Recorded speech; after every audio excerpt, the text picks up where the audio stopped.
Hello and welcome.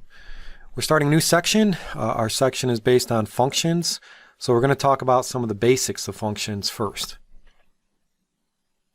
A function is a self-contained unit of program code designed to accomplish a particular task. That's a high-level definition.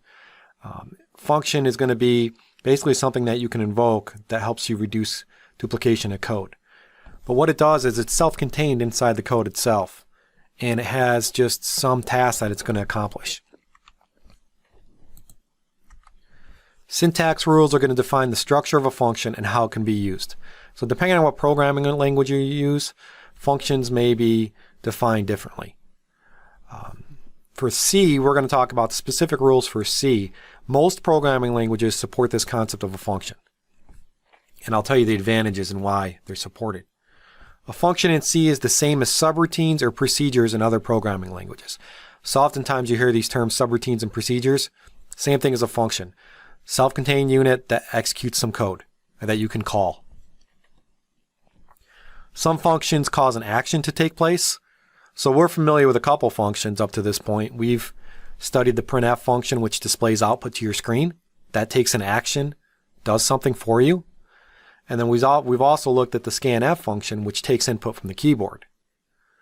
Again, it sort of does another action. Other functions, though, can actually just find a value for a program to use.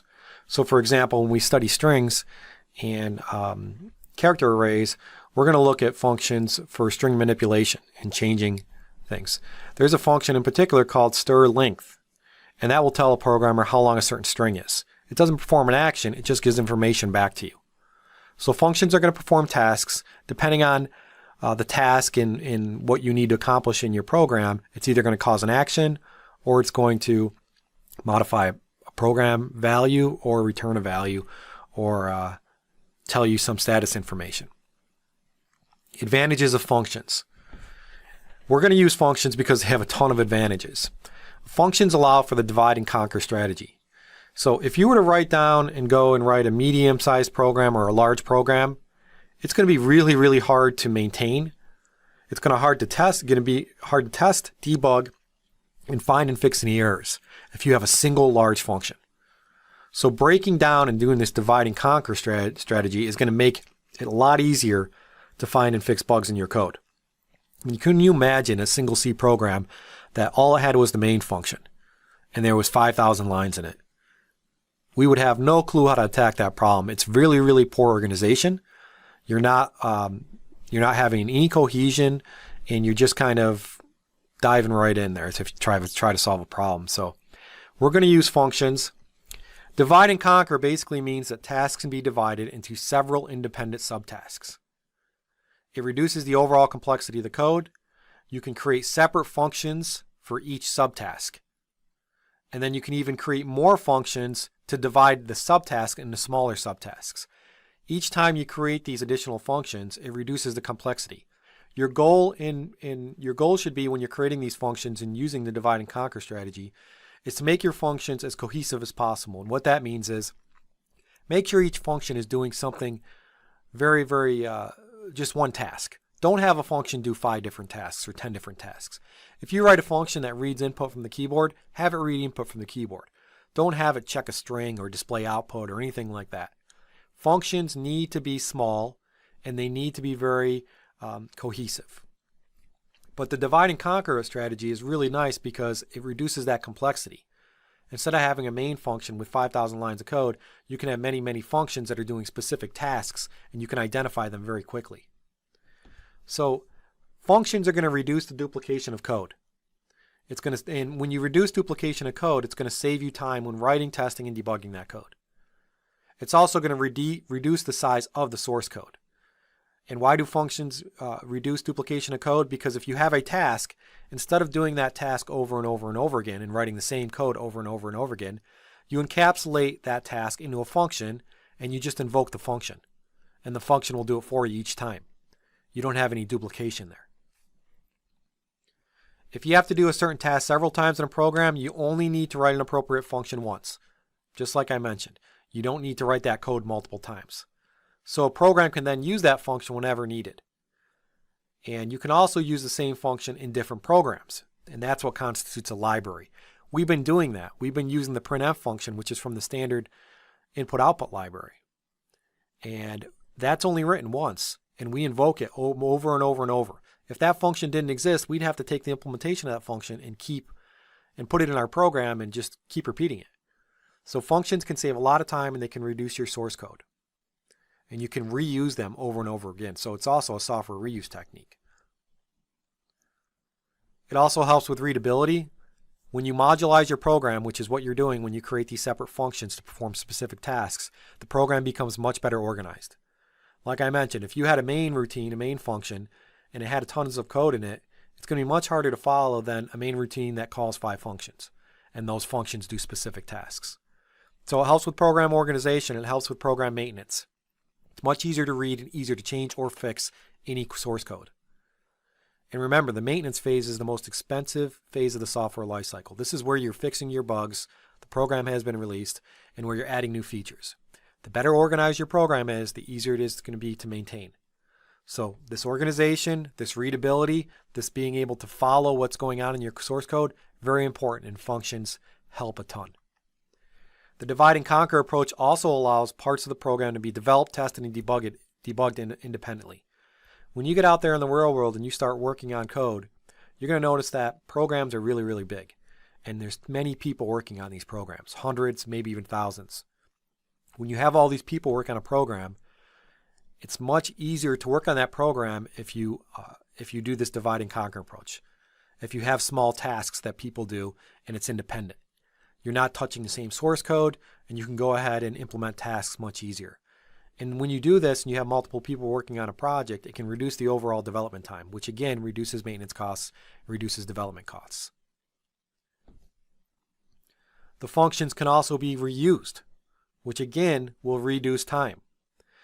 And again, we do that with the printf function, reuse that. But when you write your own user-defined functions, you can reuse them over and over and over in the program. So software reuse is a big, big advantage of functions.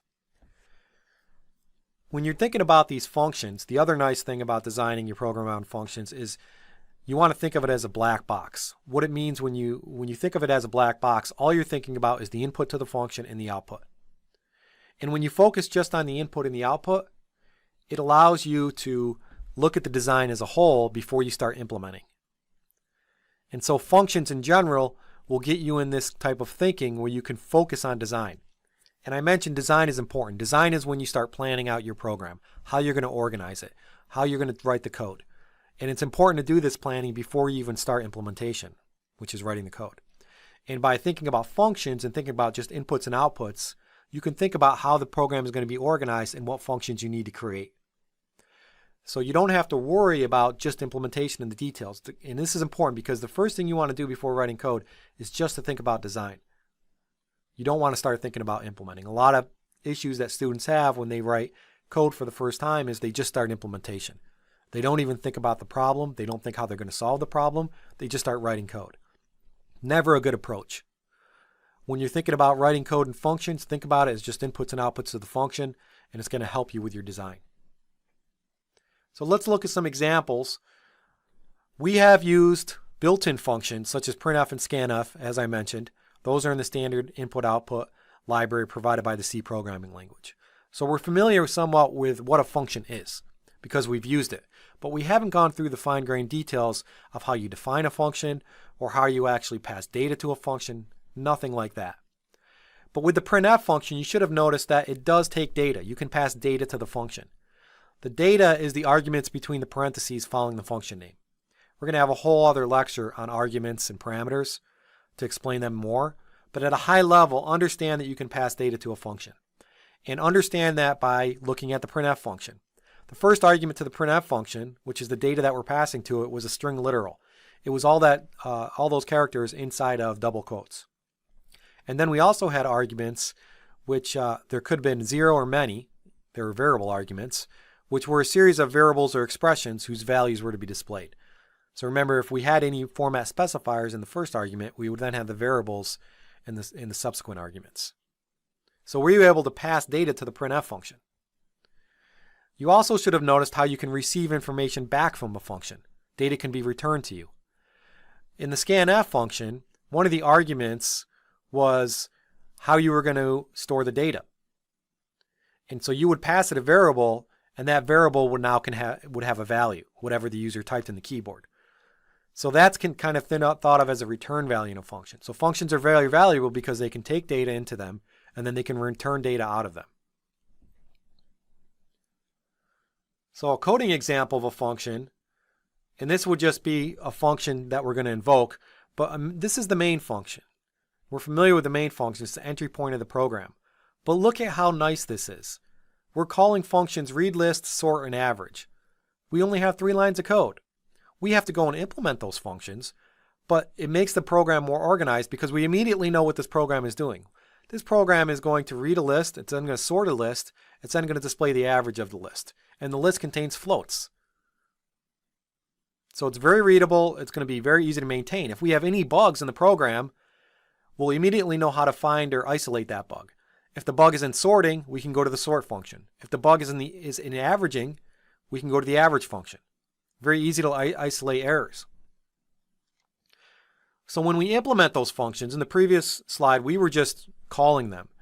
To actually implement functions, you have to write the code inside of the body of the function. You can either utilize functions that are implemented by the C language, like printf, or you can create your own user-defined functions. You do not have to implement the printf functions or any of the functions in the library. You only implement your own functions. So in this previous example with the read, list, sort, and the average, we would have to go and we would have to implement that function. We would have to provide a function header, a function body that actually does the reading of the list, the sorting of the list, and averaging of the list. And we're not done just by defining functions. We have to implement them. And when you implement the functions, you always want to use descriptive function names to make it clear what the program does and how it is organized. In the previous example, we had a function named readList. Pretty clear what that's doing. Function named sort. We didn't name the function X, Y, or Z. We described that function. It's the same thing when you're describing or creating variables. Meaningful names. And also, if you make these functions where they're generic enough, where they're actually doing something and they're taking generic data, you would actually be able to reuse them in other programs, just like a library function. Again, supporting software reuse. So in these upcoming lectures, we're going to talk about how we can define a function, the specific syntax, how we can invoke and call a function, and how we can pass and return data from them. That's what we're going to focus on in the upcoming lectures. I also wanted to mention that our main routine that we've been seeing over and over in every C program, that's a function, right? The main function is a specially recognized name in the C system. It indicates where the program is to begin execution. All C programs always have a main. The main function can take data when you pass to it, the command line arguments, or it doesn't. It doesn't have to take data. It also has optional data that it can return. You'll notice that we use main functions that return 0. Usually that's used when you want to return error codes. But we've used specific functions already, and the most important function is that main function. And that, again, helps organize the code. We always know where the program is starting because we just have to find the main. So this is a high-level description of functions, kind of identifying the advantages of functions and what exactly a function is.